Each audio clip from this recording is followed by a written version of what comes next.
Hello বন্ধুরা, আজ আমি আপনাদের সাথে শেয়ার করতে চলেছি আমার লেখা এই কবিতা, যার নাম দিয়েছি প্রেম। লেখক সূর্যশেখর পাল।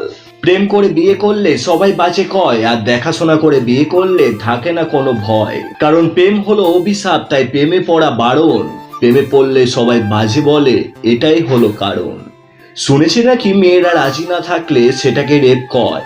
তার মানে কি, যে মেয়েরা বিয়েতে রাজি থাকে না তাদের ভুরুসজ্জার নামে রেপ হয়? কি অদ্ভুত, তাই না? বাপরা রেপ হতে মেয়েদের বিয়ের পিঁড়িতে তুলছে, আর ভালোবেসে একে অপরকে না পেয়ে কতজন গলায় দড়ি নিয়ে ঝুলছে। দূর থেকে সর্ষে বাগান সব ঘন লাগে, আবার কাছে গেলে সব ফাঁকা। সমাজের বানানো নিয়ম সোজা লাগে, আসলে সে বাঁকা। আর মেয়েরা প্রেম করলে হয়ে যায় বাজে, অনেকে চরিত্রহীন বলে। আসলে মেয়েরাই মেয়েদেরকে দেখে মশালের মতো জ্বলে। তবে আমার মনে হয় মেয়েরা না থাকলে মনুষ্য জাতি আর বাড়তো না। কাকের বাসায় কোকিল ডিম আর তো কোনোদিন পারতো না। আর বুঝতে হবে, জানতে হবে, প্রেম করলে হয় না বাজে, আর যারা হয় বাজে তারা লাগে না কোনো কাজে।